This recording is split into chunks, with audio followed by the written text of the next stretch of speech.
So ito yung 2012 natin, yes sir. Woo! Ganda nito.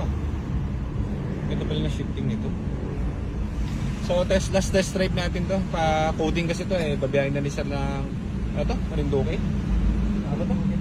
Marinduque, layo nun. Eh tayo kampante tayo sa unit kasi ganda eh. Pero syempre, mamimiss ko to. Itong unit namin na to. Sabi ko nga sa inyo, ang 2012 namin pinaghihirapan. Ang hirap nito, hirap patinuin. Pero pag ito tumino na, parang ano na to. Parang nakasimento na to, parang na tong truck. Kahit sa mo gamitin. Palit to ng ano eh, shift port, PCM. Eto, nagmahal kami sa gauge. Nagloko yung gauge dati nito noon. Ang mahal ng mga repair. Ang repair namin dito sa gauge kasi 14,000 to sa labas. Gusto namin yung original pa rin, untampered yung mileage. Kaya, pina-repair pa rin namin. Ang siste, halos parehas lang yung repair, pati yung replace. Pero ang maganda, na-retain yung mileage niya. Kaya yun ang all goods dito sa unit na to. Sarap. Ba't tayo ulihin? Coding dyan eh.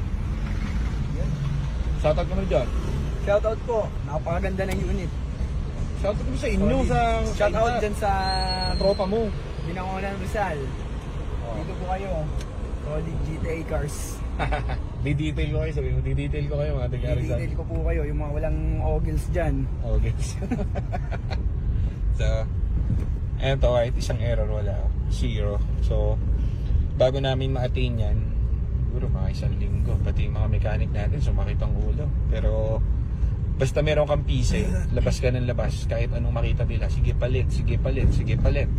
O di mapapatino mo yung unit. Hindi ka pwedeng kuripot dito sa unit na ganito. Kailangan to talagang ano ka, bigay ng bigay. Bibigay mo luho. Pag hindi mo binigay luho dito, ubos na PC mo, hindi pa gawa unit mo. Parang ganun. So ito kasi hindi siya nagva-vary dun sa prices niya. Ang price na ito sakto lang, parang bios nga lang ang presyo nito eh. Ang problema lang dito is yung interconnection ng mga tulad ng ABS, interconnected siya dun sa tranny, mga ganyan. So yung tranny sa PCM niya, may mga gantong code. Yan ang medyo masakit sa ulo dyan. Pero tingnan mo naman, napakatahimik ng loob. Ganda ng loob, lamig ng aircon ng talas, tipid sa gas, tapos sobrang, yan o, pag binigyan mo, bibigyan ka rin. Kaso lang, may naririnig ako, medyo nakaano yata ito, muffler, no? Muffler ba to? O kaya pala eh, iba yung takbo eh. Parang medyo may power ng onte. Pero pag ano, hindi ka nakagas, tahimik oh. Parang stuck lang, no? Tayo sa kabahan ng Araneta, ito yung testing grounds natin. Mahaba kasi itong Araneta. Huwag lang tayo mahuli ng MMDA dito, goods na tayo. Coding kasi ngayon to eh. Gusto ko ma-drive bago kuhanin ni sir kasi memorable to mga ganitong unit sa atin.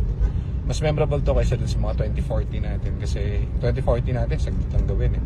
In 2012 natin medyo ano yan, dahil budget bill siya, make sure na hindi siya pang budget bill lang. Yun lang ang tawag sa kanya pero quality to boy.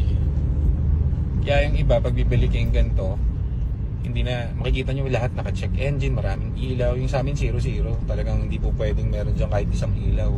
Isi-zero ulit natin yan. Ganda nito, nice to, I love it. Eto ang pambiyahe, no? Pang long drive talaga. Ang long drive boy, ganda oh. Hindi ako papahiya dito. Ang mapaya dito ang surep. Kaya nga talis ang aircon nito. So isa pa tayong ano, isa pa tayong mahaba.